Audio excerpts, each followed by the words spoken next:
Merry Christmas, Johnston. Merry Christmas. I hope Santa brought you plenty of great gifts. Probably more so for your daughter now because it becomes more about them once you have kids. I hear. I don't have any. But they brought us some good quarterfinal games. I say they. Santa brought us some good quarterfinal games in the next week or so. We're going to talk about that.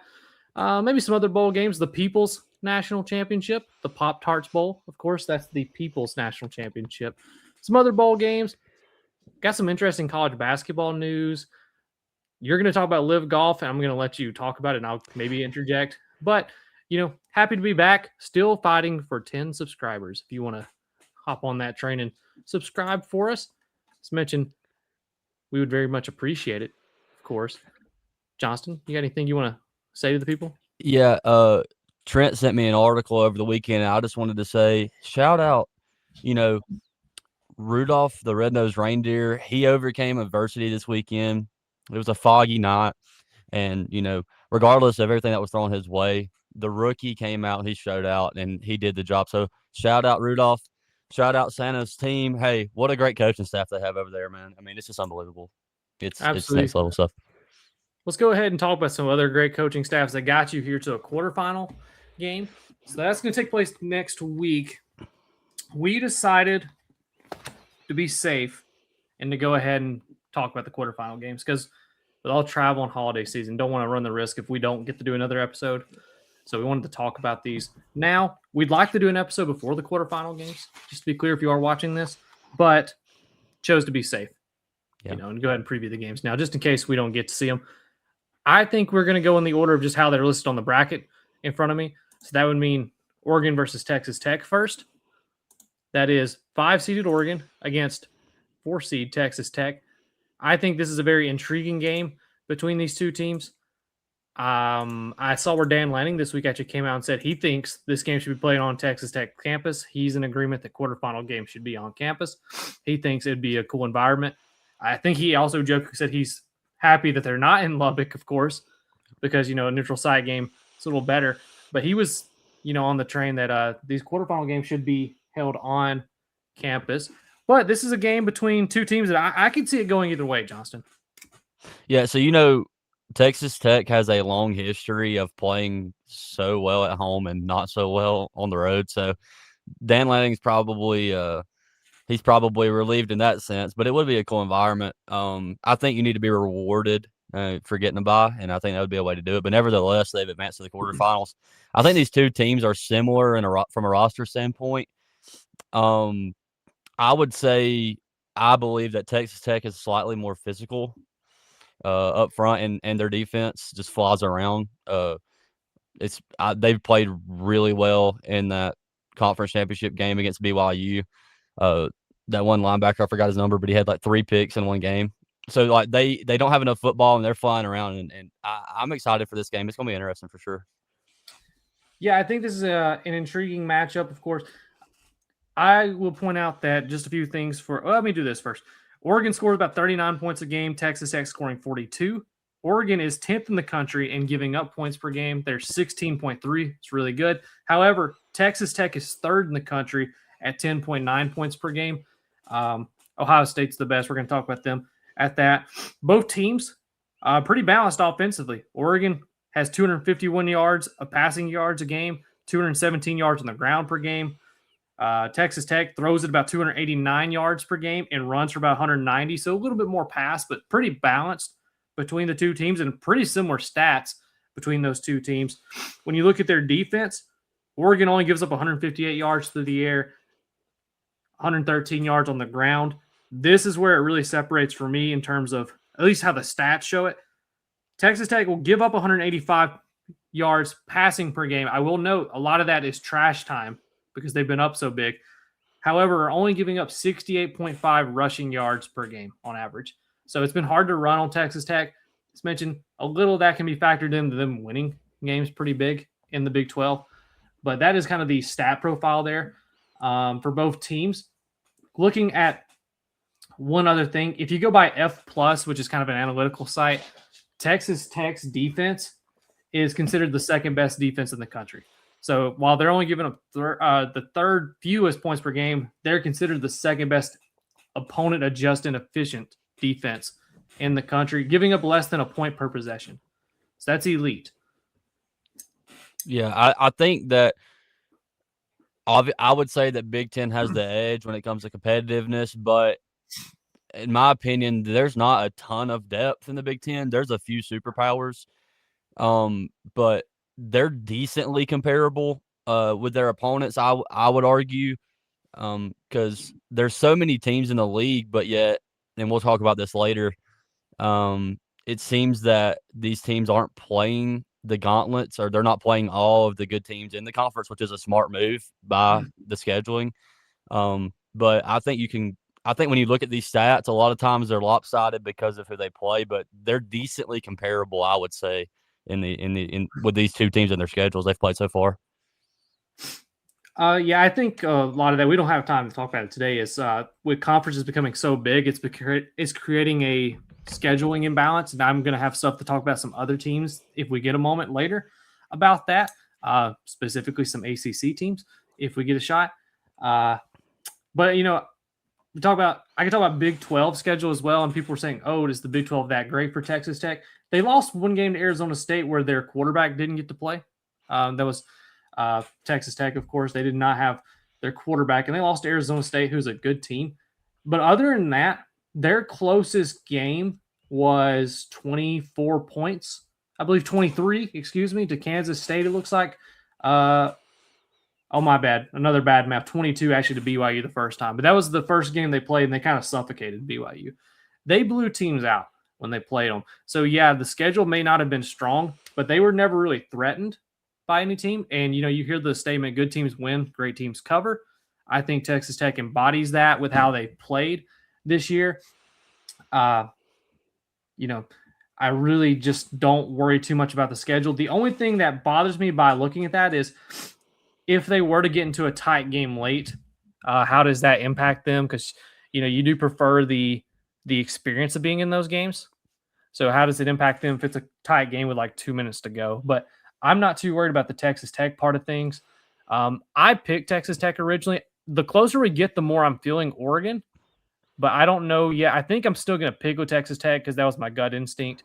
But I know as we get closer to the game, I get closer to picking Oregon. I don't know what you're thinking. Yeah, I like I said, I think these teams are very similar from a roster standpoint. Like I said I think it was the first show, that Texas Tech's about to be relevant for a long time, and Oregon will be too.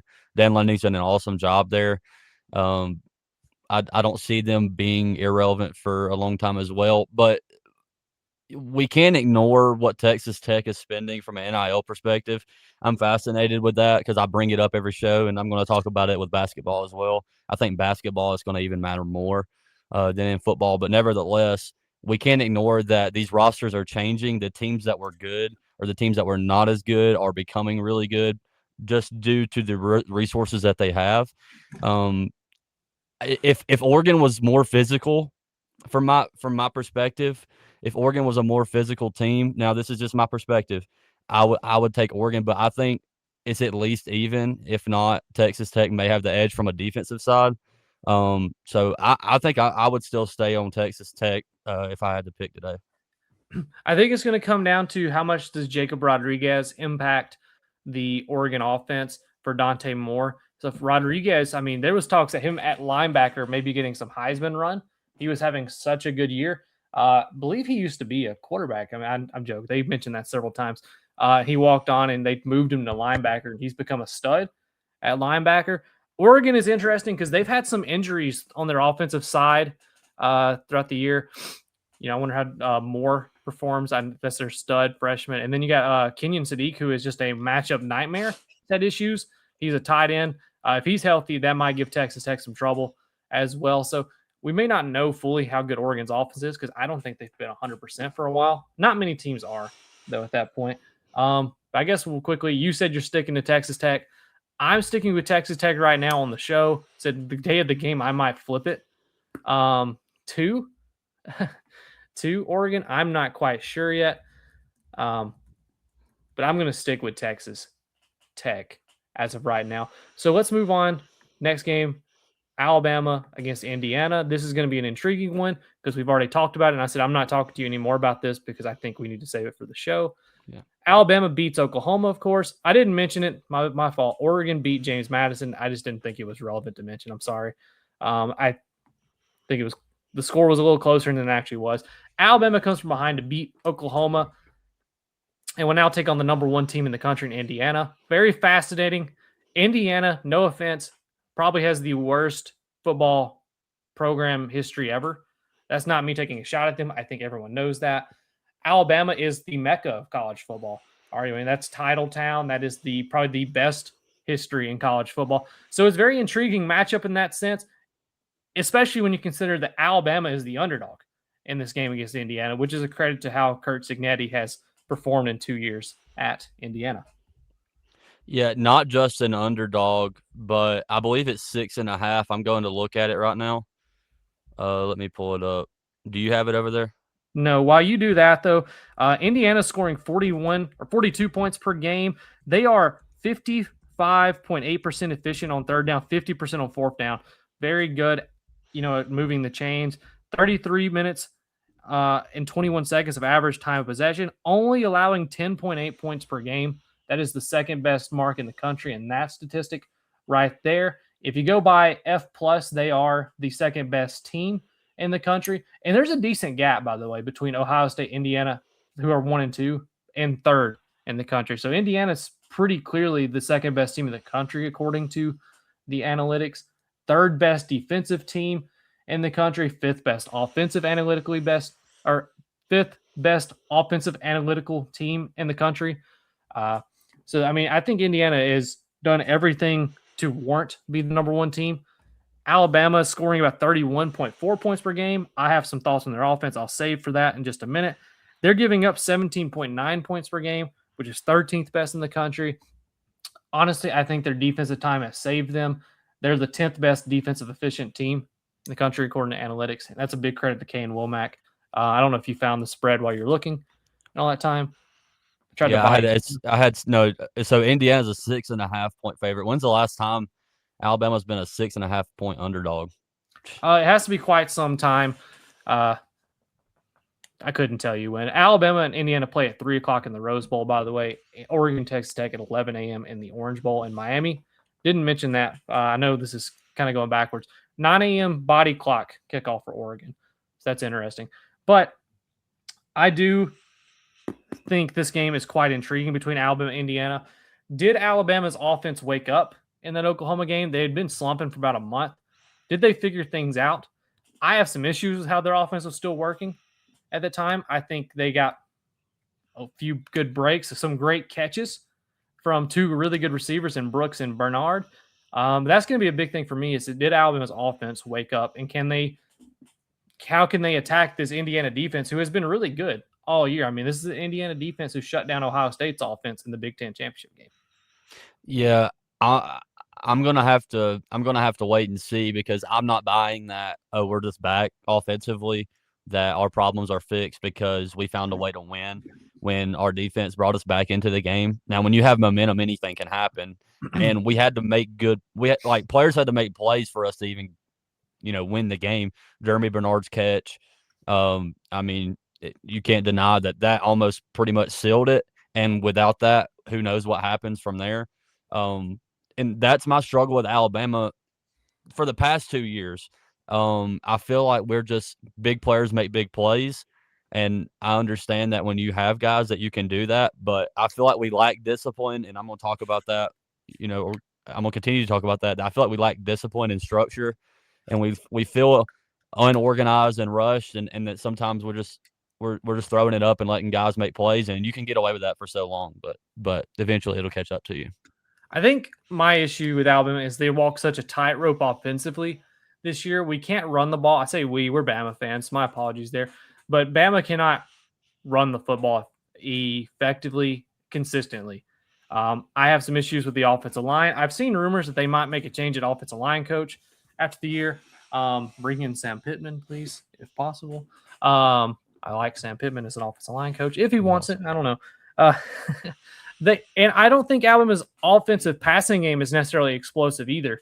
I think it's more like intermediate passing game that you have to rely on, and you almost have to be perfect in that situation to where Jeremy Bernard or Lotsair Brooks or Isaiah Horton's getting open, 10, 15 yards down the field, because we haven't seen Ty consistently hit deep throws all year. And even when they throw it short, because nobody believes we can run the ball, it's not always working. So I think Bama works such a tightrope offensively that there's a ceiling on this team that they almost are only going to score mid 20s to low 30s at best offensively from right now. And Indiana's not letting teams do that. And I will go ahead and say right now, I think I have Indiana winning the game. I hope I'm wrong. I don't know if I have them covering. I'm not great at all that. But I have Indiana winning the football game. I don't have an issue saying that right now. Hope I'm wrong. I think what Indiana does is they do every little thing right, and they do it really well. And they have, in my opinion, QB1 in next year's draft and Fernando Mendoza. I think that guy is elite. Also, just seems like a great person as well. I don't see how you wouldn't want him to be your franchise quarterback. Just seems like an all-time great individual. Great quarterback. Took a shot in the Ohio State game, got back up, came in and won the game. And after the game, by the way, he even said, no, it was a clean hit. He wasn't upset at all. He even gave a shout out to the defender for it. So he's just a ball player who seems like a great guy to have, leading your team. So it's pretty easy for me to pick Indiana in this game. I'm glad you mentioned the run game because I'm going to take some time because I did some research. I got some numbers for you. But I went back and watched the Ohio State-Indiana game over the week because I was preparing for the show, and I took some notes. I think that Mendoza is the game manager of all game managers, and I don't mean that as an insult. Like Kirby Smart would die to have this guy because that fits his scheme with and if you fit Georgia's scheme, you're doing something right. He doesn't make bad decisions, and I think that's what makes him good. He's not necessarily, in my opinion, a top 15 talented quarterback, in my opinion, in the nation, but he doesn't make mistakes. He's always going to he extends plays enough with his feet. There's a lot of times in that Ohio State game where he's extending the play and he's bringing guys to him, and then he's dumping it off for 10, 15, 20, etc. yards. But I'm glad you brought up the run game because I have some notes, and I want to mention, and I didn't tell you I was doing this, but I was scrolling TikTok, and there was this Indiana podcast I ran across, Kurtwood and Dunn. I'm sure that they will appreciate the publicity.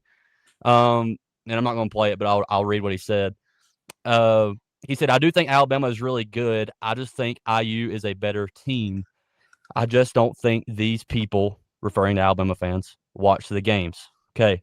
So with that, I'm going to pull up some notes. And once again, I know that you're picking Indiana, so I'm not talking to you. I just wanted to bring some things to light that I looked into. So Indiana's rushing yards, Indiana's rushing yards per game is a lot bigger than Alabama's. Okay, but I want to pull up their best three matchups that they had against run defenses. So their best three run defenses that they played. So Oregon is the 24th rush defense in regards to yards per game. They had 111 rushing yards against Oregon. Iowa, is the 25th rush defense in accordance to yards. They had 104 yards rushing against Iowa, who's the 25th best run defense. Ohio State, who is 5th, they had 118 yards. And anybody who wants to include Illinois, they played 3 ranked opponents and lost 4 games. So we're not going to mention them. So their top 3, Oregon at 24, Iowa at 25, and Ohio State at 5th. Bama's rushing yards, okay? The first matchup against Georgia, who's the number 4 rush defense in yards per game, Bama had 117 rushing yards. Oklahoma, who's the second best rush defense when it comes to yards, Alabama had 80 rushing yards. In Auburn, who is the 8th best in rush defense, Alabama had 158 yards. Now, I understand that we had a Georgia second matchup that we can't ignore, but we can't ignore the injuries that we had either. And I think that fans and I think that media is just watching ESPN and saying, oh, Bama can't run the ball, Bama can't run the ball. But when you look at quality opponents that teams are playing, nobody's running the ball against good opponents. Indiana had less total rushing yards against their top 3 that were ranked way lower in rush defense than Alabama did. Now, once again, I'm not ignoring that Alabama struggles with running the ball. I'm just saying there's more parity in that situation than people are saying. First, I'm going to say I disagree that Mendoza is not a top 15 quarterback talent. I think that's a special quarterback if he ends up in the right situation. He's 6'5", 225. I mean, that's like ideal quarterback, body. Always love to talk about a guy's body on the podcast, of course. But 6'5", 225, I think this is a potential franchise guy if he ends up in the right situation. I've seen Jets fans jokingly say, on TikTok, when I've seen Mendoza edit said, man, he seems like such a nice guy, always smiling. It's going to bother me. My Jets are going to take his smile away. So if he goes to the Jets, maybe I'll change my tune just because I don't know if any quarterback can succeed there. I'm kidding. For my friend Joey, of course, he's a huge Jets fan. Shout out Joey. He didn't ask for this. He said he likes Mendoza. He's just said I'm worried we're going to ruin him too. But I think you make some good points about the run game. Alabama's just very inconsistent running. I think there's a lot of, like I said, blocking issues. This is crazy, I know, but I don't think Caden Proctor is as good of a lineman as people give him credit for. I think he's just big. Speaking of which, a little tangent here, that's a trend Alabama offensive linemen have had over the last decade plus, where we've had some really big offensive linemen that were physical in college and good enough. Then they got to the league and were not very good. Evan Neal, a few other guys, that struggled once they got to the NFL. But like I said, I'm picking Indiana. I think right now they are, and this is not a shot at Coach DeBoer because I think I like Coach DeBoer more than some Bama fans I get. I think Indiana's a better coach team because I think Coach Cignetti has put his identity on this team in a way that no one else really has outside of maybe Kirby Smart has put their identity on a team. And I until proven otherwise, I just don't see Alabama beating Indiana in this game. I hope I'm wrong. We'll see. I just don't think Indiana's going to be threatened by the Bama logo in this situation. I think Cignetti's too good of a coach to let that happen. Hope I'm wrong, but I'm picking Indiana. Yeah, I think Bama has the better roster. I think by a decent amount. I don't think that's arguable. I think if you look at recruiting rankings and blue chip percentages, I think you're on the money there. I just don't think it's gelling as well as Indiana. But Indiana has a way better culture and they're way more disciplined. They do things the right way. They don't really miss a beat. So with that, I think I'm going to pick Alabama. I think we got one more in us. I know I picked Indiana earlier last week in our shows. I think Alabama's got one more in us. I think we match up well against Indiana. We can't get behind like the guy said on the Indiana podcast because they're not going to let us off the mat. I agree because they're disciplined and they're not going to make the mistakes to let us come back like that. But I think that we match up well, and when we are hot, when we are playing well, we're a top 2 team in the country. Lastly, once again, the guy that I read that quote, he was the most bearable guy on that podcast. I'll say it like that. One guy in that podcast said, I think IU fans should be very confident, should be talking trash, and should be talking about we're the new hotness in college football. You're old. Take your houndstooth and go home. We're on candy stripes now. This is the new fit. So you're out, Alabama. Look, dude, I know y'all haven't been here before, but I would just say be careful because this is your first time in the playoffs. So or second time. So I would just be careful. There's too much parity in this playoff. Anybody left can win it, I think. So I would just be careful with that. I personally don't think Miami can win it. That's just my thought there. Minus Miami. You're right. I don't think Miami's good enough. We'll talk about them when we get there. I will say, didn't bring this up.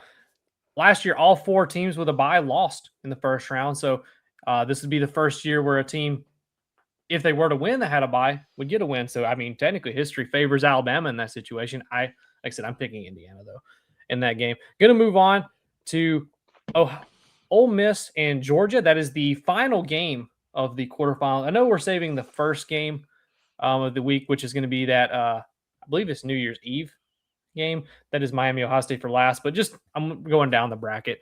So I have there's not too much to talk about there anyways, but we'll get there. Ole Miss versus Georgia. This is a rematch from a game earlier in the year where Ole Miss led for most of the game, but then kind of got shut down in the fourth quarter. Georgia won 43-35. Georgia's done that to a lot of teams, though. I mean, you could say the same thing about the Florida game for Georgia. Found a way to win it late. That's just how Georgia has the same thing with Tennessee. Almost forgot the Tennessee game. Somehow miraculously pulled that game out, found a way to win it late.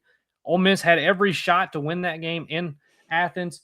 Wasn't able to get it done, though. Can they do it on a neutral site in New Orleans in the Sugar Bowl on Saturday? Or no, excuse me, not Saturday night. New Year's Day. I don't know what day of the week New Year's is. I think it's Thursday. But it's New Year's Day between Ole Miss and Georgia. Different head coach for Ole Miss. Not sure how much it's going to matter, but I am excited to see this game. I think this could be a really good game. Of course, we'll find out. Yeah, the way you are about Texas Tech and Oregon, how you're getting there with Oregon, I'm close to picking Ole Miss, man. I just really love their play style on offense. They mix it up so well, and they check all the boxes. I'm gritting my teeth as I pick Georgia in this matchup. Georgia still came out playing like the hottest team in the country, but they haven't played in a month.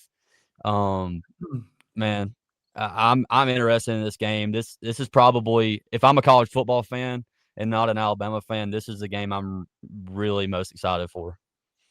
I will say, going back to the bye thing where I said last year all the byes lost. If a lot of the teams with byes this year lose, I bet that'll become a bigger talking point because Georgia did sit for a month there. How do they feel? How does that work? Obviously, it's good to get guys rested up.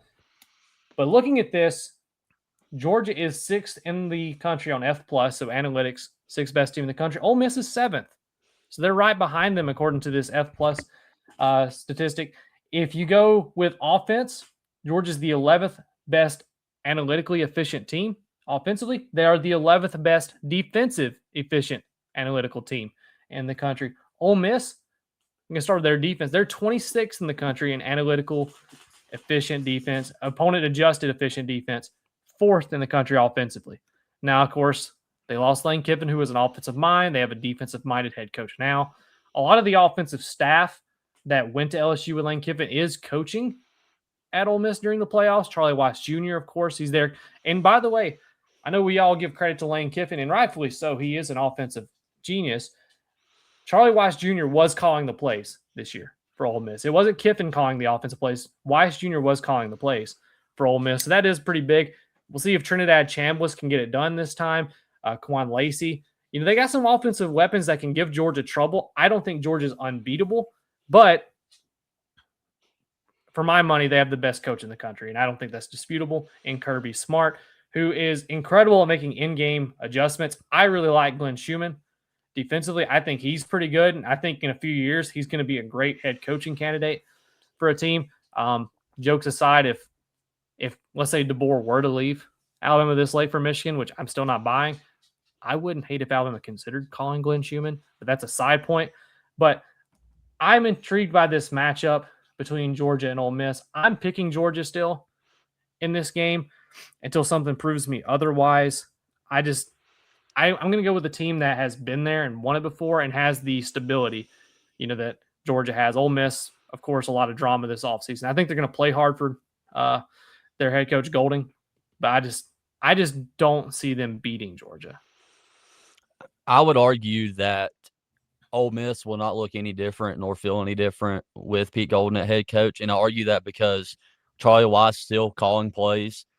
Golding even said this in a press conference as well.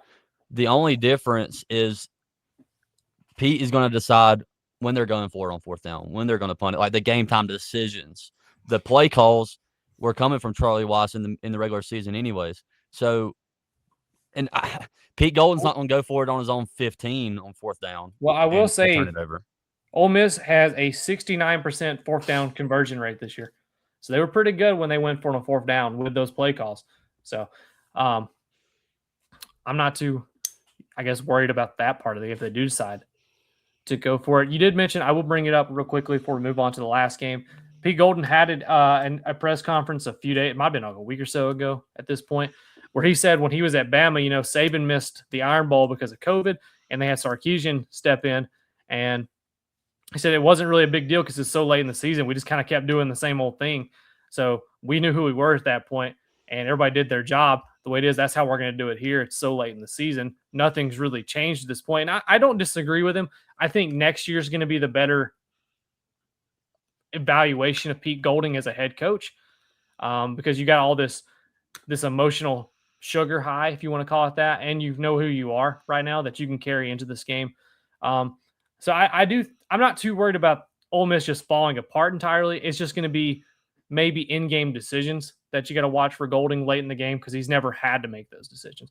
I'm still picking Georgia to win. I don't know what the spread is. If you said it, I'm sorry I missed it, but I have Georgia winning this game. Probably about a touchdown. I don't really see them blowing them out. Georgia 6.5. So yeah, right in that frame. I don't know if I would. I probably wouldn't take the over. I wouldn't take Georgia to cover because that's right in line where I think Georgia will win by. I wouldn't touch this game with a 10-foot pole if I'm a better.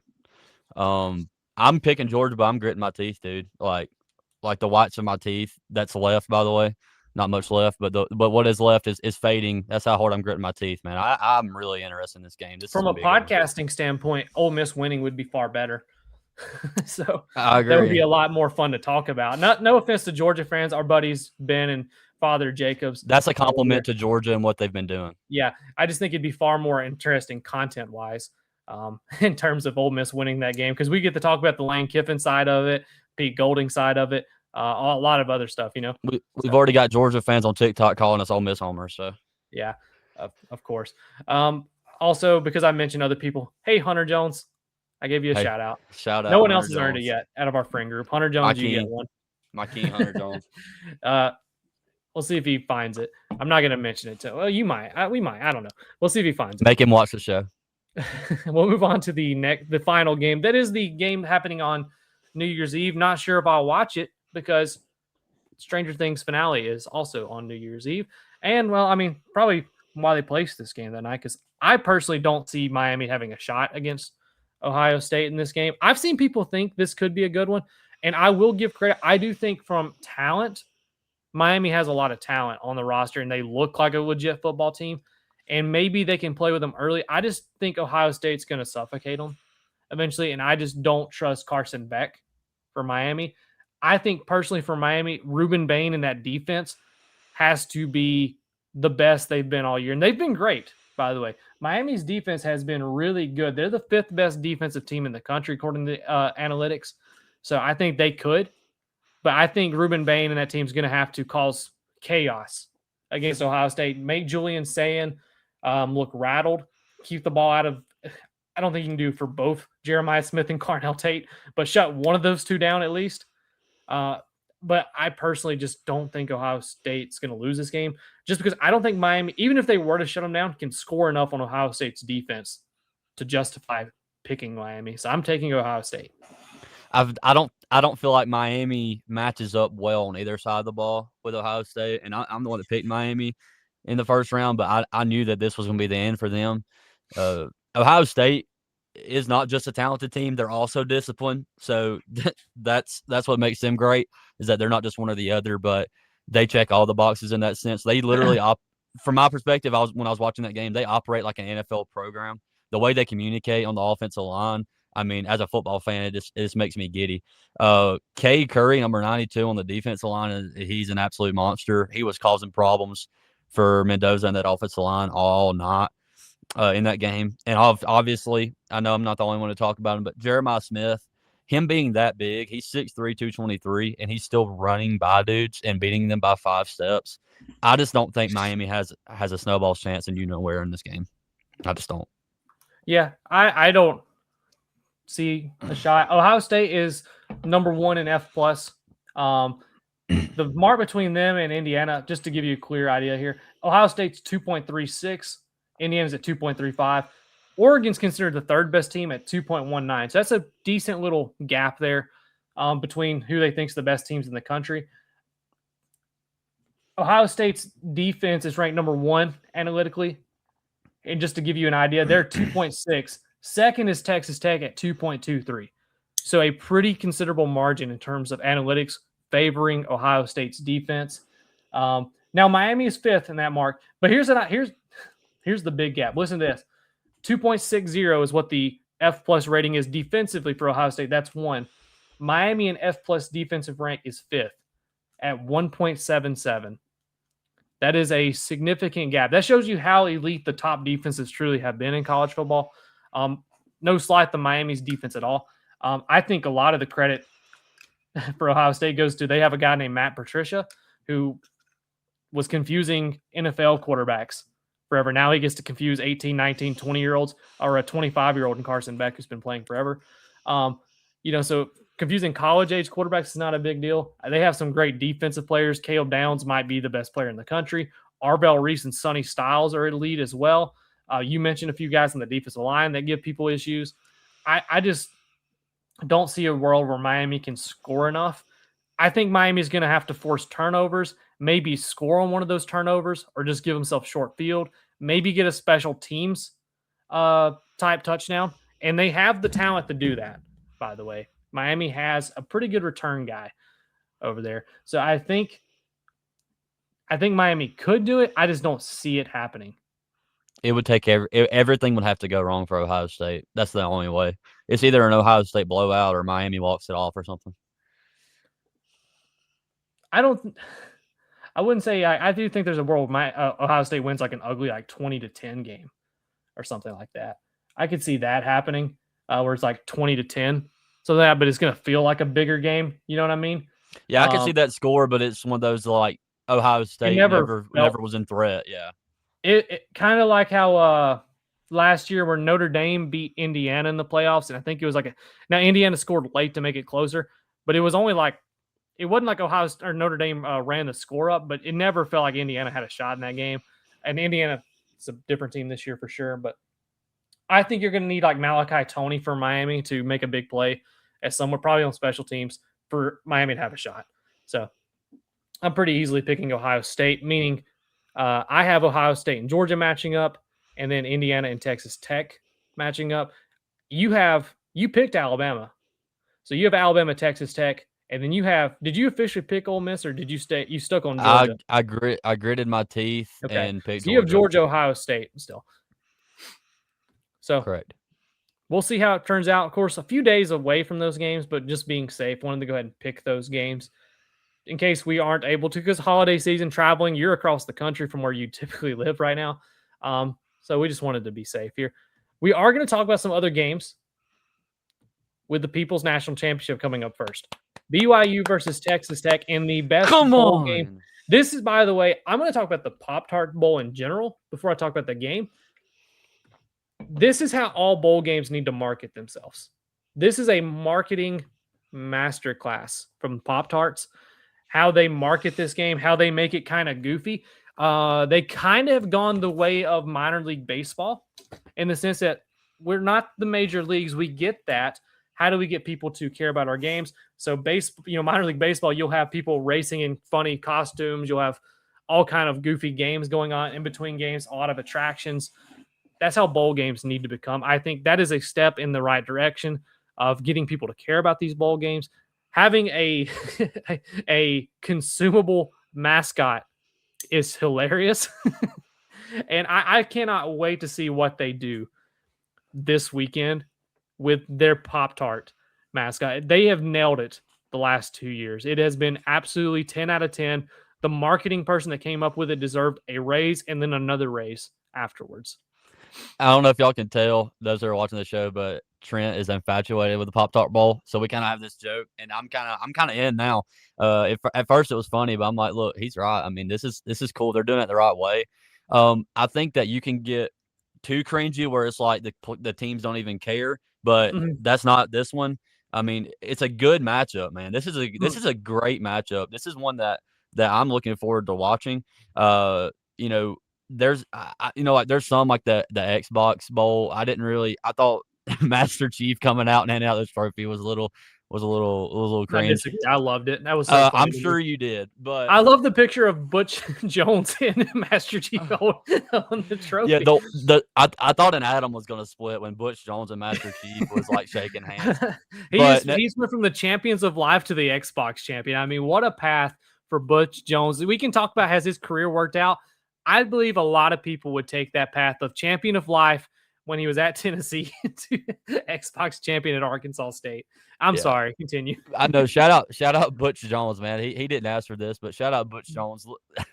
That man, he has played the game of life. Like he's been all over the board. Yeah. But shout out. Anyways, shout out to the Pop-Tarts Bowl. I'm really excited on this one. I know I've been, me and you've been joking back and forth about it, and we talk about it in the group chat. But I'm actually really excited for this game. This is gonna be a good one. Yeah, I will shout out Jacob Goss as well, our buddy Gucci, we call him. Me and him joke about the Pop-Tart Bowl all the time. We have like the little meme where the Pop-Tart like dreams, I think like dreams can come true or whatever. We've made that into like a different type of memes so many times to each other. We can't talk about what we put on there, of course. Forward Church, I love you guys. Thank you. I hope you watch the show. But no, it's good. Nothing too bad, of course. But we've, jokingly, me and him joke about that a lot. And we've said when we play our college football season, we were like, man, if I don't make the playoffs, I hope I make the Pop-Tart Bowl. Jokingly, I want the Pop-Tart trophy. We were even joking about that as Bama fans. Hey, if Bama doesn't make the playoffs, could they make the Pop-Tart Bowl? But the game itself is an intriguing one. BYU versus Georgia Tech. We're not going to spend as much time as we did the playoff games, all these bowl games. But I think these are two teams that are honestly very similar. They have a quarterback that's more of a runner than a thrower, and they're very gritty teams that embody kind of the spirit of their head coach, who is a very gritty, work pail type guy, with it being Kalani Sitake at BYU and then Brent Key at Georgia Tech. I think this has the potential to be one of, not just because it's the Pop-Tarts Bowl, just in general, this could be one of the best games of bowl season entirely. I totally agree. I mean, these teams are so comparable, and not just roster, but the way they play. Like these two teams are physical. Like they want to play hard. And dude, I'm such a Brent Key fan. I cannot stand it. I was obsessed with Mike Leach forever. I almost wore my Washington State hoodie because I literally became a Washington State fan because of him. Shout out to Pirate. Shout out to our late legend. But I'm the same way with Brent Key, man. I'm such a fan. Like he's making me root for Georgia Tech sometimes. And Money Mike, shout out to him, kind of sometimes negates that. But I'm still pulling for Brent Key and Georgia Michael Tech. Rogers, who we can never actually have on the show. Never. I like Kalani Sitake more than I like Brent Key. Just to go ahead and spoil who I'm picking for the game, I'm picking BYU over Georgia Tech. I think it's going to be a good one. My issue is I do think Georgia Tech was a bit overrated this year. And here's the thing about being overrated. People, when you think overrated, people think you mean, oh, that team's not good. I don't think Georgia Tech was a bad football team. I think they were overrated because they got a really fortunate ACC schedule. They beat Clemson. That was a big win, but then we found out Clemson wasn't as good. After that, they really avoided a lot of the top ACC teams, but credit to them, they won games. And a lot of times when you say a team is overrated, that's a credit to the head coach because that means they're overperforming expectations, in my opinion. So that's a shout out to Brent Key. I know you're a big fan of him, but I think, while I think Georgia Tech was probably not as good as their record in, I know they ended up at 9-3. I think maybe more like an 8-4 team, honestly. But that's a credit to Brent Key and how he prepared the team, that they outperformed their roster expectations. I just like BYU in this game simply because if I look at the analytics, I'm a numbers guy, an analytics guy. I know you're not as big into it. BYU is 17th in the country in F+, offensively 20th, defensively 20th in the analytics. If you go to Georgia Tech, they're 38th in analytics, just total. This is what gets me, though. 30th offensively, that's fine. That's good. Georgia Tech's defense worries me. 64th in the country defensively. I think that could be what gets them in this game. It's always hard to pick bowl games because you never know who's all going to play and how often motivated they'll be. But I think on paper right now, I have BYU as just a better team. I like Kalani Sitake more than Brent Key as well. So that broke the tie. That breaks, that wasn't a tie for me, but that, pushed them a little more for BYU. Yeah. I think the benefit from schedule argument gets thrown out because I believe both teams did. I believe that Yeah, both teams, BYU if they didn't were in a play a different great league. schedule, so I'm not. I think BYU also that the same thing I said for Brent Key in terms of they being a little overrated. That's a credit to Solani Sataki because they outperformed expectations as well. I just think BYU is a little better than Georgia Tech. So that's you're right to say to throw kind of what I said back at me there because I agree with it. I think BYU's schedule wasn't great either, and they were a touch overrated. I just like BYU a little more in this game. Yeah, yeah. I'm going the other way. I like Georgia Tech in this game, and I think you can flip a coin and decide it. I Yeah, genuinely believe I'm that. I not going think to it be go either way. surprised if Tech wins this game. It's just the People's National Championship, and I think it's great that we have two coaches. I will say I was not a huge Brent Key fan at first. I thought he was a bit, I don't know the right word. There was times he rubbed me the wrong way. I think I'm growing on him a little bit more as time goes on. I think it's two teams that kind of a lovable underdog feel to them. They I wouldn't held have an issue Georgia with to either team 6. winning. They held Georgia to 16 in a rivalry game in Atlanta, and they said that Georgia Tech was the home team. That's a Yeah. joke. It was a Georgia home game. I mean, and BYU, man, they play hard too. I like Georgia Tech, and I think it could go either way. It's going to go either way. Yeah, this is the game I'm most excited for. Honestly, that's a non-bowl game, but it's mostly because of the Pop-Tarts Bowl. Notre Dame could have played in this game, by the way, against BYU. That was the reported matchup Notre Dame turned down. But now Notre Dame's going to play BYU in the regular season the next couple of years as well. So I'm actually glad they turned it down because I think this is a better matchup. I do think it'll be fun. I think I would have had Notre Dame beating BYU pretty easily, honestly. I agree. Especially if they came out motivated, trying to prove that they should have been in the playoffs. We're going to move on now. These next few bowl games, I don't know if we'll do all the ones I've wrote down, but we're going to be a lot quicker. I'm going to just go straight to the game. I think so funny to talk about because this was some people's national championship game. At some point, there was people thinking Penn State Clemson could have been a national championship game, and honestly, the talent level these guys have now. Penn State's dealt with some injuries; they don't have some of their guys, and their head coach got fired, which I still think was kind of crazy. Shout out Virginia Tech for picking up the scraps there, but the bad boy. Wow, I miss Bad Bow Motors. Well, I'll fix that. Hey, this is good. Bo? You don't know this. In South Carolina, in the PD region where I lived, a lot of Clemson fans, they say Bo. So hey, there you go. I was right. Bad Bo. That's how they say it. Shout out to my Florence sites over there. Shout out to y'all. But Penn State versus Clemson, like I said, this is two teams that I believe are ranked in the top 4 in the preseason AP ranking. I know Penn State, I believe, was 2 or 3, and Clemson, I was, I believe, in the top 5 as well. But people legit thought this could be a national championship game and did not go well. Dabo Sweeney, is I honestly think failing to adjust to modern college football. I don't think that he's just a bad coach by any means. Little side note here, I've seen people say, "Oh, Dabo Sweeney couldn't win. He had to have 2 generational quarterbacks to win a national championship." He recruited them. That's credit to Dabo Sweeney. That doesn't take anything away from Dabo Sweeney for me. He recruited. That's like saying Indiana would be here without Mendoza, Alabama would be here without Simpson. Like it's just that don't make sense. Like I get it. Yeah, they had generation. Would you not have wanted Trevor Lawrence in college on your football team? Would you? I mean, listen. I'll take him. Don't want to talk too much about Deshaun Watson because there's a lot of there. Would you not have wanted college Deshaun Watson on your college football team? Yeah, you would have. So first we got the Sharon Moore files. Now we got the Deshaun files on the show. Man, yeah, we're go ahead and clip that. Let's just go ahead and clip that. We'll toss shout out. Let's go. But I've seen people say, "Oh, he couldn't win." I think he's failed to adjust to modern college football, and a lot of that is transfer portal and paying players. I have feelings on it, but I just think Dabo has failed to adjust to that part of it. Penn State, I think they probably desperation move fired James Franklin, who was a play away from a national championship game a year ago, by the way, and then somehow lucked into Matt Campbell. Whatever, but they put themselves in a bad spot by being stupid. I'm talking Penn State. They absolutely lucked into Matt Campbell. I think it was very close to being bad over there at Penn State, but I think they ended up making a great hire.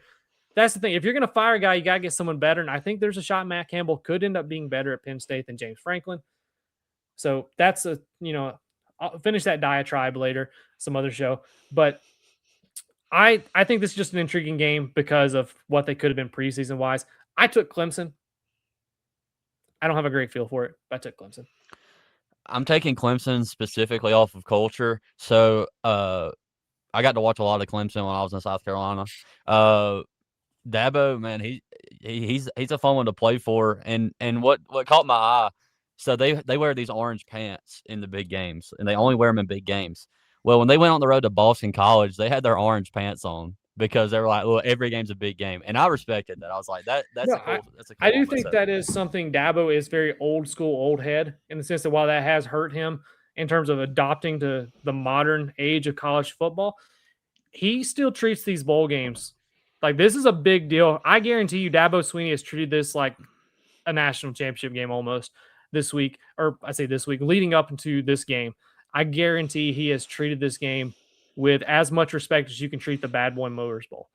So, yeah, that is why I'm picking Clemson. It's nothing against Penn State. I think they're going to come out and play hard, but I just think Clemson's going to win the game. Wouldn't shock me Penn State yeah. won by any means, but I'm picking Clemson. Lastly, I say this with respect because I had Clemson walking to the playoffs, and I had Cade Klubnik winning the Heisman. You see how that went?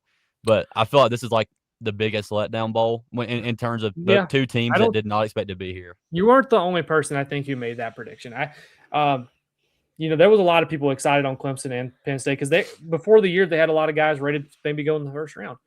We'll go into the next game. I'm just going to pick this one right here, the Gator Bowl, Virginia Mizzou, because I wanted to talk about if Virginia beats Duke, we don't have James Madison in the playoffs. However, I don't think Virginia could play with either Ole Miss or Oregon, depending who they played with. I think Virginia. Well, I talked about Georgia Tech benefiting from a weak schedule. Virginia really benefited from a weak ACC schedule. They avoided almost everyone at the top of the conference. The only person they didn't avoid was Duke, and then they lost to him in the conference championship game when they played them again. So I think Virginia. Listen, once again, credit to Tony Elliott and Chandler Morris because you don't win as many games you do without doing something right, even if you do play a bad schedule. But I do think Virginia was a touch overrated. Mizzou's interesting to me because Bo Pereira has hit the transfer portal. They are going to start the next era there in Missouri. So it is intriguing to see what Eli Drinkowitz does against this game. But I think I'm taking Missouri in this game. Yeah, I agree. I don't really know, but Matt Zoller's era, we'll see how it goes there from Missouri. But I'm going to take him. Said not a great feel because you never know what you're going to get when you're starting the next quarterback. Yeah, they still got well, Missouri opened at a 7-point favorite. Now they're down to a 4. I don't know if that's because if Bo announced after the spread came out or what, but I just want to say this. This is from the bottom of my heart. I have a violent hatred for Virginia now because See, I love Virginia. But go ahead. no, I have no. I have. Hey, let me have my moment right here, okay? Yeah. I have a violent hate for Virginia, and let me tell you why. Because if Virginia wins the football game, I win my college pick'em. And the guy, my buddy Caleb Cooper, shout out. We got a lot of shout outs today. He just started fading whoever he thought I'd pick. And Virginia should have won that game, and they found every way to lose it. So hey, go Hokies, go Hokies. Hey, James Franklin, I hope you beat them for 15 years because that's probably how long you're going to be there. I don't want Virginia to win another game ever again. Hey, go Missouri Tigers. I hope y'all run for 600 yards on Virginia. That's how I feel. Yeah, I can't wait till we have a show where we can actually talk more about James Franklin. I keep sprinkling him in when we can, but I can't wait till we have a show where we can actually talk about what we expect out of James Franklin at Virginia Tech. If we would have started it a few weeks earlier, we could have done it, of course, but we kept finding reasons to not start it. But we're both busy. But I would love to talk about that. Going to move on. Going to be quicker on this game right here. I don't have a whole lot to say, but Texas Bowl, LSU versus Houston. I have absolutely no idea what to expect from LSU because I don't know if who's healthy and actually going to play for them here. Part of me is kind of thinking Houston might have a shot to beat them here. I think I picked LSU, but man, and that's the issue with bowl games these days. It's hard to really pick these games, but this will be the last game before we get the true Lane Kiffin era. So I just wanted to quickly mention. I'll just quickly pick Houston. That's all. Excuse me, pick LSU. That's all I have to say about this one. I'm gonna quickly throw a dart. LSU. Okay, it landed on LSU. I'm gonna pick LSU. That's all I got. These next games, these are all today on Friday. Some of these will be posted after we actually post this video. I'm just going to pick the games.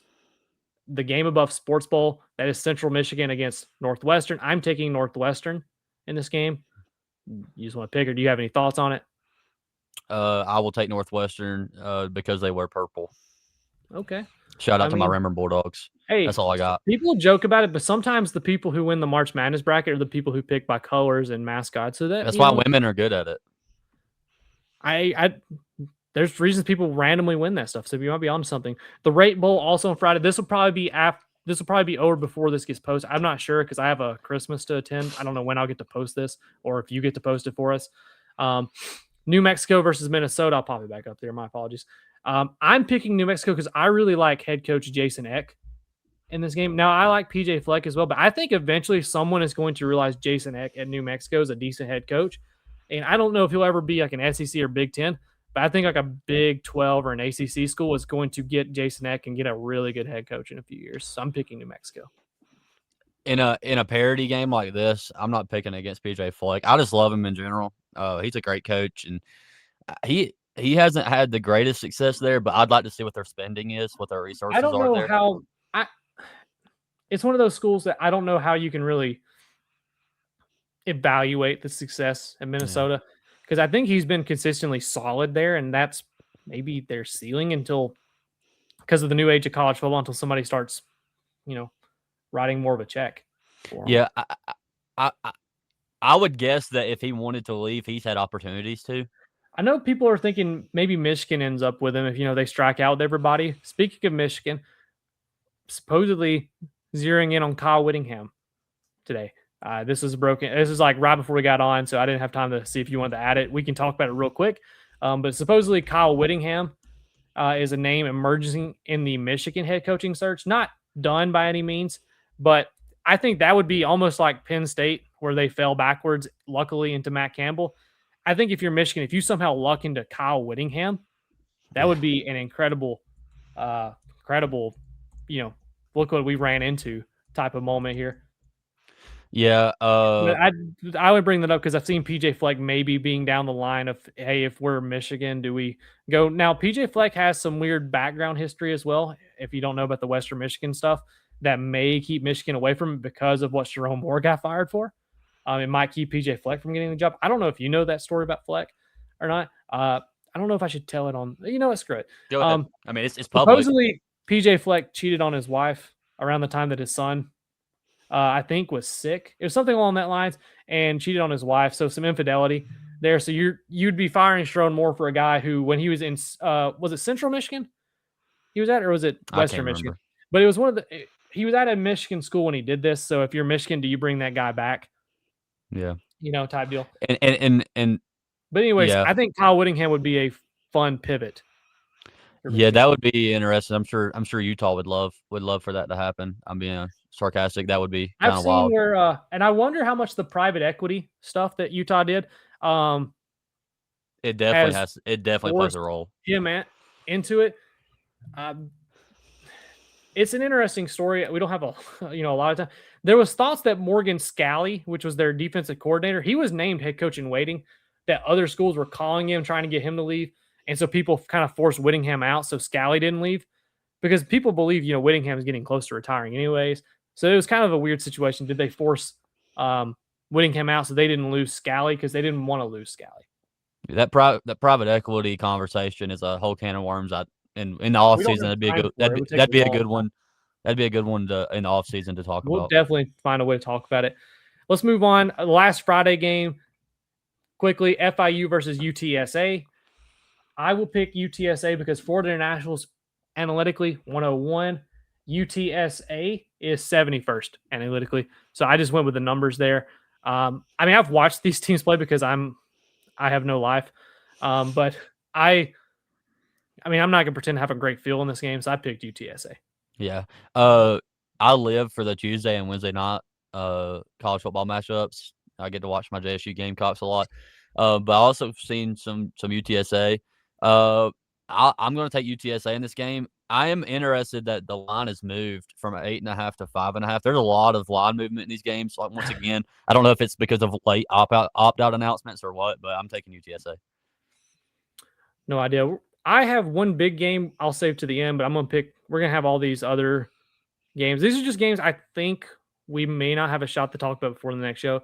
Fenway Bowl, UConn versus Army. I took UConn, even though they lost their head coach, but they have a 25-year-old quarterback and Joey Ficnano. So I think I just took UConn in this game. Wouldn't shock me if Army won. I'm taking Army by a lot. Really? The physicality. I mean, I know that's cliche for me to say because they're a military school, but I got to watch the Army Navy game. I like the way they play. Arizona Bowl, Miami of Ohio versus Fresno State. I think these two teams are very identical analytically. I took Fresno State. Yeah, because I'm taking it was Fresno very close as well. to me. I took Fresno because I like their mascot a little more. Shout out to the Bulldogs. Yeah, I'm taking Fresno. One of be our state game here. Our Birmingham Bowl. It's on Monday. Georgia Southern versus App State. These two teams played this year already. Yeah. And thanks to Notre Dame for starting the domino of everybody leaving. So these two teams are having to play each other. I'm pretty sure the Sun Belt put out a statement about this game. Like, we're sorry we didn't want this, but this is what it is. Yeah, I like watching. I like Appalachian State a lot, but I don't like them in this game. I'm going to take Georgia Southern. I got to watch them some, because I keep up with Conference USA and Sun Belt with JSU. I'm gonna take Georgia Southern in this. Yeah, I think I saw a lot of people jokingly say, "Is like imagine making the bowl game, and then because everyone opts out and they have to find a 5-7 team, that your rival just gets dropped in like they won Money in the Bank." So, and here they are. But this game was a 25-23 game, regular season. It was take place. I had to look up the date. It was a Thursday, November 6th game. It was at App State. So now it's taking place in Birmingham. Could be a fun one if you're in the Birmingham area. By the way, you can usually just show up at this game, and these tickets are going to be handed out to you. Yeah. So if you wanted to go to a random game, if you're in the Birmingham area for whatever reason, I have no idea. I'll take Georgia Southern because they won the first time. Yeah. Does home field advantage in these games and those games matter? Like, I know when teams are good. Home field. I think App State has a pretty good home field advantage. Honestly, that's a beautiful stadium. If you've never seen App State, it's unbelievable. I think they have a great home field. I know what you're asking in terms of those smaller schools. I think App State's probably an exception to that. But I took Georgia Southern in that game. The last big game, because it's on Tuesday, I don't know if we'll get to talk about it, is the Music City Bowl against Tennessee and Illinois. You brought up earlier that Illinois lost to a bunch of ranked teams. Tennessee's very similar. I think, what is Tennessee's best win? Do you know? Let me pull up Tennessee's schedule. You just talk about the game, and I'll pull up Tennessee's schedule. We're going to go through it because I think these two teams are very similar in terms of how they look this year. I agree. Tennessee was kind of a letdown. Once again, they were kind of put in a bad spot with the Nico thing. I think if Nico is there, there's a different conversation. Now, Joey Aguilar he played fine. He did well. But I just think a second year in that system for Nico, and I think that it kind of messed with the culture early. So Tennessee had kind of a letdown year. I do like the way Tennessee matches up in this game, but not by a lot. Yeah, I would be interested. I'm going to be interested to see how this finishes, and I need to look at the opt-outs and see if everybody's good or not. Anyways, because you mentioned Illinois. By the way, I have a friend that I work with. She is from Illinois, and she got on to me. She said, "You don't say the S in Illinois." So it's Illinois. Illinois, yeah. She's from there. She's the old meme where you have the age gap with your best friends at work. She is, it's similar with us there. She's great. But she's from the Illinois area. She's a big Illinois fan, so I would like for Miss Greta to be happy there. But I pulled up. Let me put this in the bottom there. I pulled up Tennessee's schedule because you mentioned Illinois and how they didn't really beat anybody. So Tennessee lost to Georgia, Alabama, Oklahoma, and Vandy. Here are in a nail biter, by the way. Here's Tennessee's best or their wins. Their 8 wins: Syracuse, East Tennessee State, UAB, Mississippi State, Arkansas, Kentucky, New Mexico State, Florida, and that's it. Who's their best win? Is it Florida? They did not beat a team that's bowl eligible this Florida year. without a pulse. That's what I said. They did not beat a bowl eligible team this year. Hey, let me read this, and I'm probably going to change my mind. So Tennessee's opt-outs. You might have heard of some of these names before. Chris Brazzell. It's a big loss. Jermod McCoy. That's a big loss. Colton Hood, another cornerback. Arian Carter, who I think will be an NFL player. And running back Peyton Lewis is a transfer. Backup quarterback shouldn't really matter. And then edge rusher Joshua Josephs expected to opt out. And they have 2 injuries. So, I mean, that's some big names right there that they're going to be missing. So, I might take Illinois just for that sake. Yeah. I mean, it's the key to it, you know. Which is sad that that's where we are in bowl games, and I know we don't have time to talk about it. But, I mean, I just wish there was a way we could get these kids to play. The Pop-Tart Bowl. How they do it. So, and then the Xbox Bowl. So, you know, I just think that's how. Got to give them something to play for. Of course, I don't know. That could be a conversation we have at some point down the line with bowl games. How do we get people to play in these games a little more? I picked Tennessee to win this game.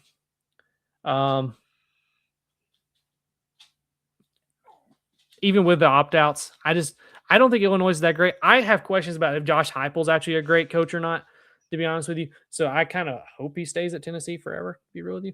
Listen, all credit to what Josh Heupel's done. I just wonder if he's a really good coach but not a great coach.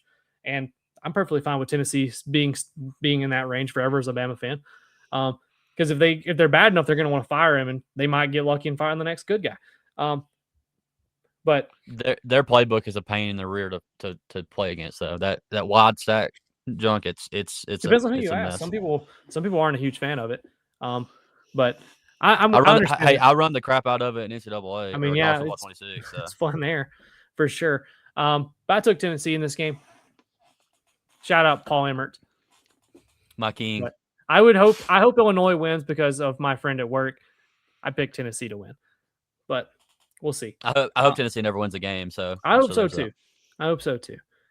Tennessee, as a Bama fan, I hate Tennessee more than I hate Auburn. I think honestly, Auburn's more of a rivalry, of course, but I think I just don't like Tennessee more. Okay, that's college football for us. We got some quick other stuff. I want to talk about college basketball. I didn't really know how to title this, recruiting NBA players, because there were 2 guys this past week, and I got to look up their names because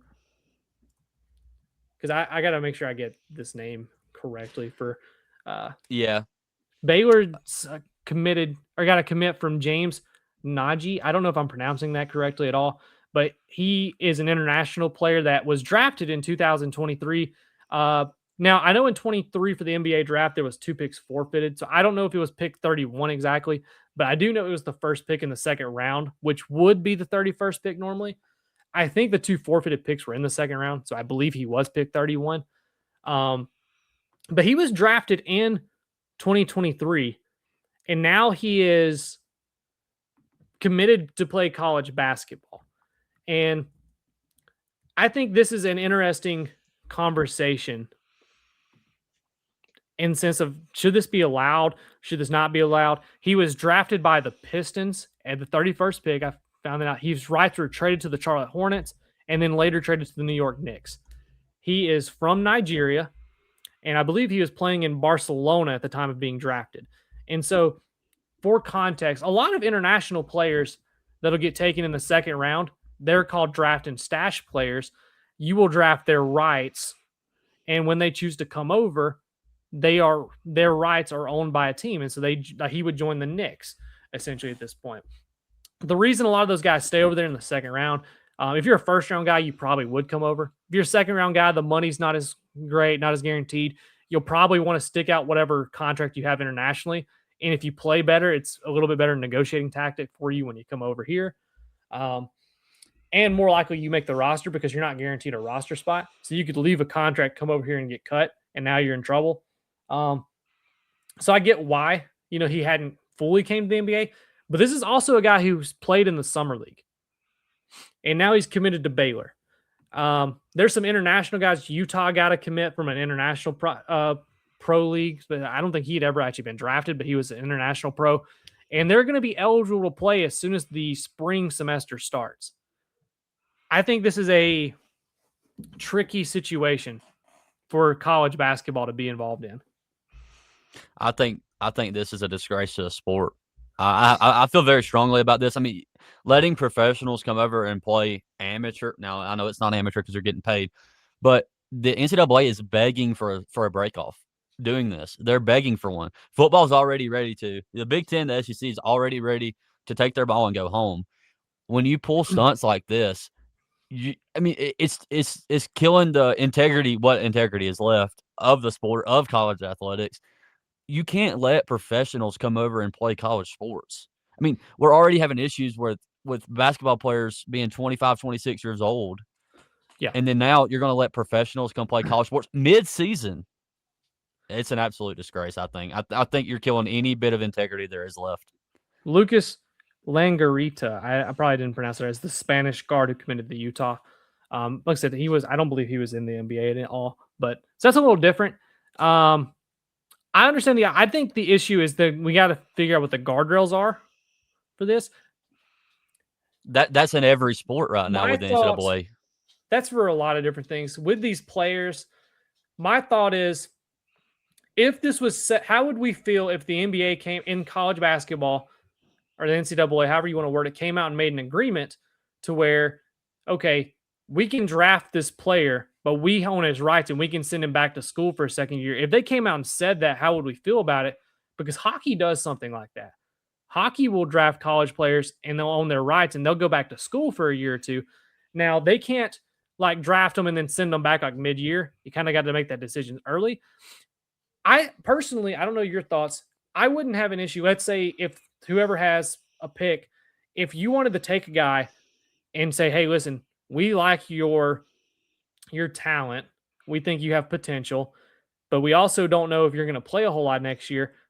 You can either play for our G League team or we'll allow you to go back to school for a year and we'll own your rights. I think I'd be okay if if that was set up, but it was like established that this was set up and teams were allowed to send guys back for a year or two.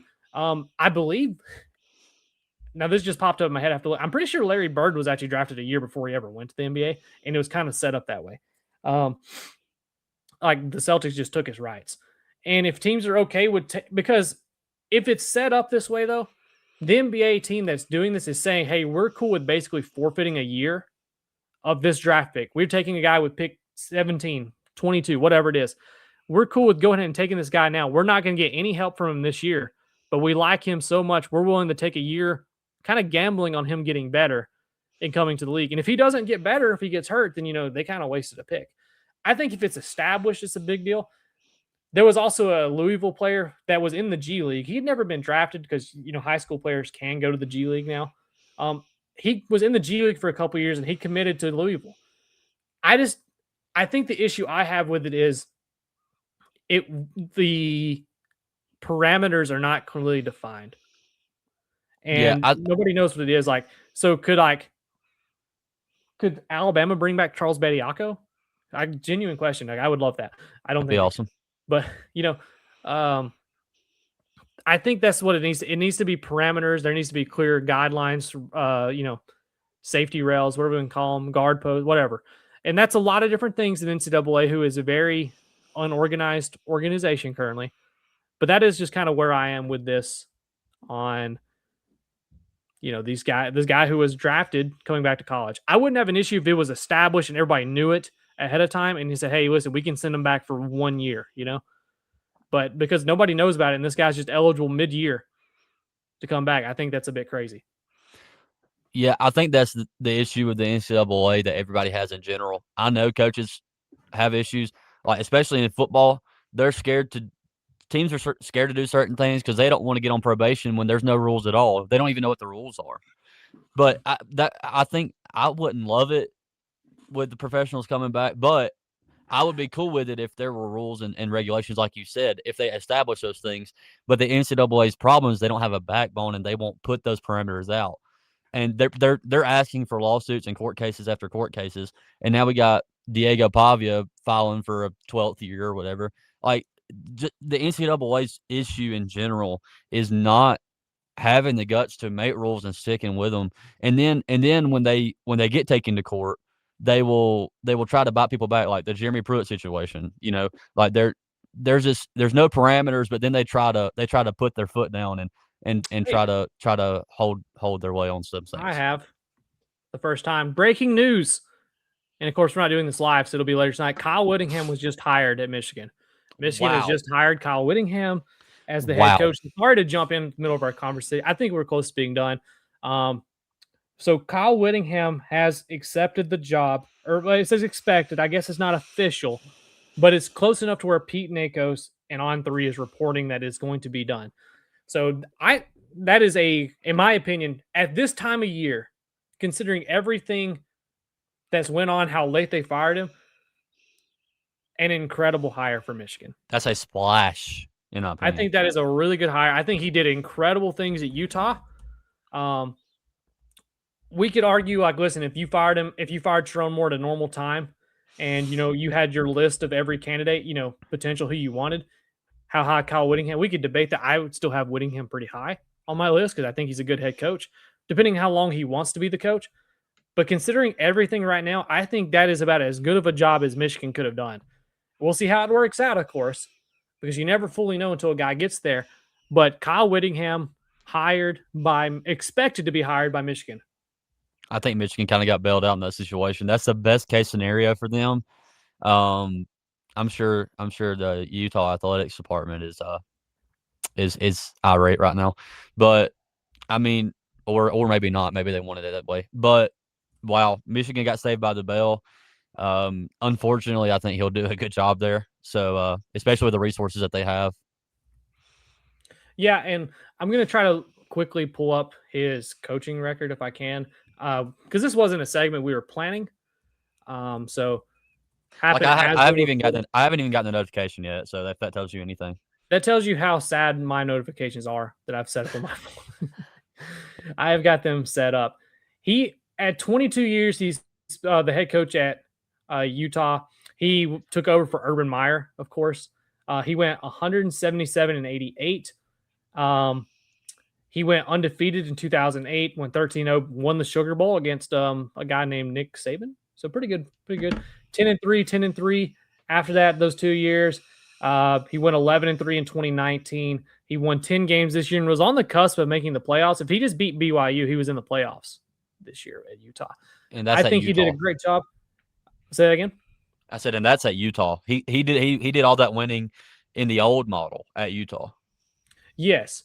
So I think he was he did a great job. I mean, this is let me look this up as well. I'm trying to pull everything up as we go here. Yeah, I mean, this is literally happening right now, so you're good. Yeah. They were in, I believe it was the Mountain West, correct? I want to make sure I'm right on that. Utah, I believe, was in the pack. No, they were in the pack. I'm talking about before that. Oh. That's what I want to bring up here.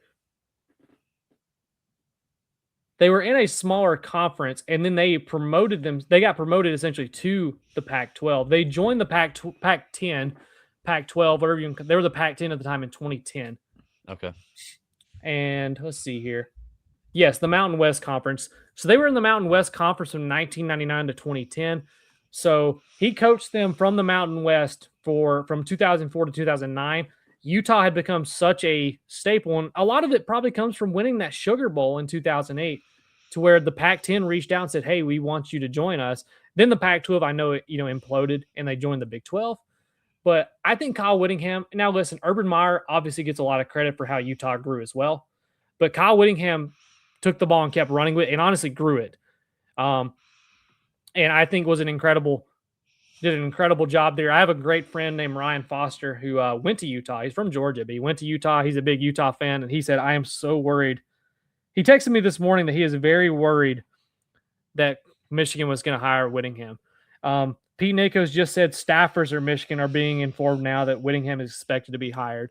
So, like I said, it's just getting closer and closer to the official announcement. I just think this is considering everything. I mean, honestly, if you fired him, Sharon Moore when everyone else fired him, and you were hiring a coach when everyone else, and you got Kyle Whittingham, I would say it was a great hire. I agree. Considering everything you've done, the fact that you're able to hire this guy the day after Christmas, when everyone else has already hired a head coach, the portal opens in like 5 days, whatever, which is the biggest thing here, getting a head coach in before the portal. I think this is a slam dunk hire. I don't know how you feel if you're a Utah fan. It probably depends on how you felt about them forcing him out. Because with him taking a new job, this 100% confirms. Because people were wondering, did Whittingham retire at Utah? Because he had in his contract, he had a very cushy retirement plan where he was going to step into the athletic department and pretty much get paid to not do as much. But this confirms essentially to me that he was forced out. I would So agree. I don't know how you feel about that at Utah as a Utah fan, but I just think this is an incredible hire for Michigan. My question is, why would they force him out at Utah? Is it because he was against the private equity thing, or what would I it don't be? know. I think a lot of it, like I said, was Morgan Scalley, who was the longtime defensive coordinator, got named 2 or 3 years ago the head coach in waiting. Which, how often do you ever see a head coach in waiting ever actually get the head coach job? Honestly, but Scalley had been called by other schools, and I think it was starting to be. He had kind of realized, Scalley, that is, that he could kind of get a decent job if he waited. And so it started going from, he had turned down some like G5 opportunities from what I've read. And maybe some other Big 12 schools had called him, some other, maybe some ACC schools had called him. And Utah was getting kind of worried that if they waited another year, next year, some of these other schools may call him finally and hire him away. And so I think some of the people, and this is the state of college football, a lot of the donors, a lot of people who are helping fund NIL, and maybe some of that private equity because it came after, who are going to fund the money says, hey, how long does Whittingham have? What is our plan after Whittingham? Because right now it's Scalley, but what if he leaves? What's our plan if he leaves and Whittingham retires? And I think the people with the money put their voices in the athletic department, and said, hey, if you want my money, you're going to have to listen to me. And that's the state of college football now, that boosters have more say because their money matters more. 100%. No, I totally agree. And I know we don't have a lot of time, so I'll just go ahead and let you in on that note. Yeah, I think this is a top tier hire. We will talk more about this. I'll tell you, if we have an episode next week, we will definitely talk more about this. But just breaking news, because at that time, surely we'll have more of an idea of what the contract looks like. Maybe some news will come out about the my buddy. I texted Ryan. He just sent back 3 broken hearts. So if I had ability to, I would try to get him on the show really quickly. But I know we're getting close to ending. Ryan's a good guy. Maybe I'll try to see if he wants to. If he wants to come. Yeah, he could join. He could join us for the Colin and just give us It's a safe space when we get him. So we're gonna go back. The last segment we had planned. This is gonna be more you than me in this one because you know a little more about it. I like golf, but you had some LIV Golf news. Brooks Koepka, I believe it was Brooks, stepped away from LIV, and there's some other people that are potentially stepping away. It sounds like, and I don't know what that means for LIV. Hopefully, you know a little more, can inform me. But go ahead, take the floor. Yeah, so I'm interested. So for those who don't know, Brooks Koepka steps away from LIV Golf. I'm interested to see what that means. I have a suspicion that it doesn't mean what he says it means. And also, and the reason I feel that way is because Mito Pereira, hours later, or it might have been hours before or something, retires at age 30, who was also in LIV Golf. So I think that's not a coincidence that happens right then. When you give people millions of dollars up front, and I know that it's more nuanced than that, but there's so much money early. The PGA model works because, and it's competitive and fun to watch because you have to win to make money. If you don't make a cut, you're going home without a check that week.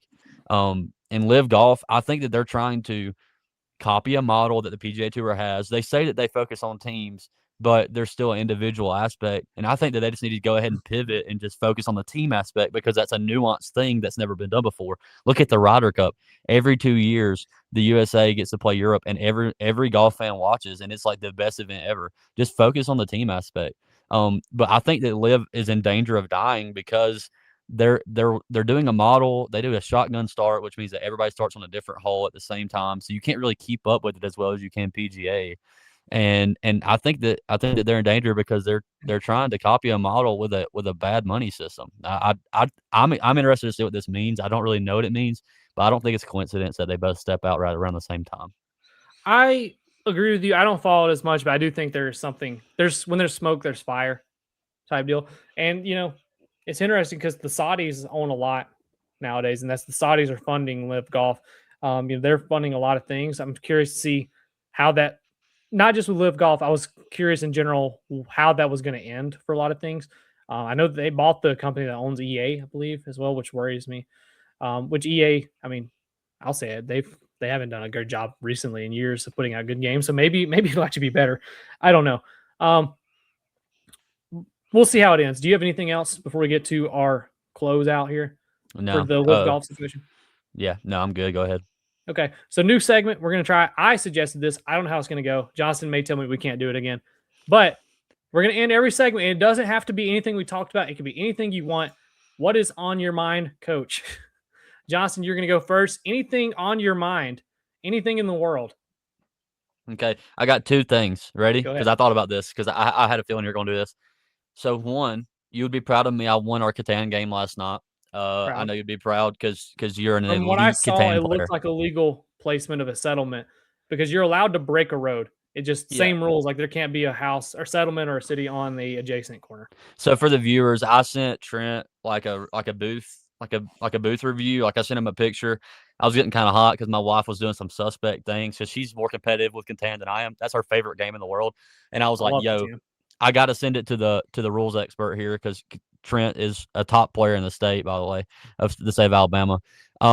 Yeah, but hey, I came out with a victory. I know you'd be proud of me. Lastly, I got a Colorado Avalanche pullover for Christmas from my in-laws. Shout out to them. So, and I went and looked up their record. I've never watched hockey. They're 27-2. So hey, let's go Avs. I'm hopping on the bandwagon. Let's go. Shout out to the Avs. Let's go. There you go. I'm a fan. Yeah, let's go. There you go. What's on my mind is Stranger Things. Watched those last night. I'm not going to dive too deep into it, but thankfully, if you're watching this, by the way, spoiler alert for the next 20 seconds, all I will say, Steve Harrington lived. Skip like right there. So they're happy there. Steve Harrington lived. Surely you've watched all 3 episodes by the time this is posted tonight, but I gave you the warning. Can't be mad if you listen to it. That I won't talk about the full thing until next week because the series finale comes out Wednesday. But what's on my mind with this time of year, the holiday season, I wore a Christmas sweater. I don't know if you can see it, but let me stand up. We've got Santa Claus. It's a raptor. Santa Claus. However, I want to talk about someone. They told me this man was undersized, said he didn't have the pure talent. He would never make it in the league.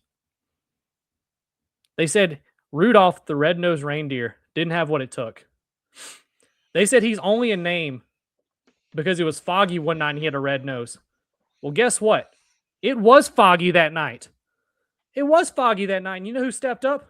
Rudolph the red-nosed reindeer. The rookie led the way, and guess what? Performed like no other reindeer we've ever seen before. Can you name all the other reindeer? No, but you know who Rudolph the red-nosed reindeer is. And guess what?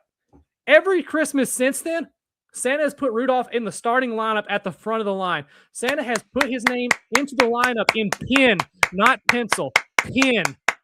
Absolutely put him at the front. And I'm tired of pretending Rudolph is not the greatest of all time.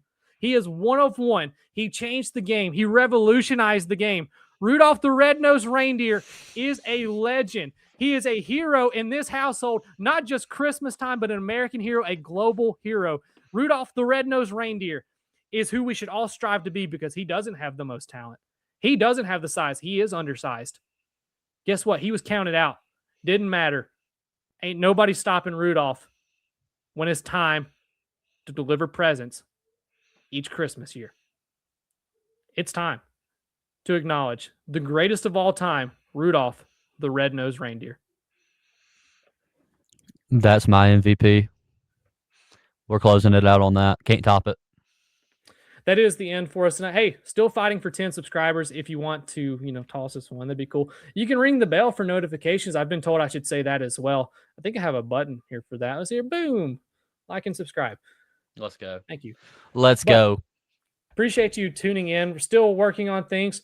Gonna figure some more things. Trying to get the show on more platforms still. Figuring that out as we go. But appreciate you tuning in if you've made it this far. We do appreciate it. I have to go because I have a Christmas party to attend at 12:30. It is 11:47 and it's a 30-minute drive. So I have to leave. I do too, but I'm on Mountain Time, so I got a little bit. There you go. But I will, for your sake, I will have this posted at some point this evening, hopefully after I come back from the Christmas party. But I do have to end this thing right now because, like I said, I got to go or my dad will get upset with me. Shout out to Dad. It's fun. We're going to try to do an episode next week if possible. Got to make sure travel plans work out, of course. But we'll be back eventually. Thanks for tuning in. For the few that have kept tuning in so far, we appreciate you. Going to try to get more creative with some of these episodes. I have an idea for a game show. I got to convince everyone to give a shot. And we're going to try to do some more unique things rather than just be two guys talking every episode. We want to do more fun, unique things eventually. So appreciate you tuning in. Have some ideas coming. We'll be back for episode 4 of, right now we're still calling it the Party Chat, but we're not sure if that's going to stick or not. Still having trouble coming up with names. We appreciate you tuning in, though. We'll see you next time. See you guys.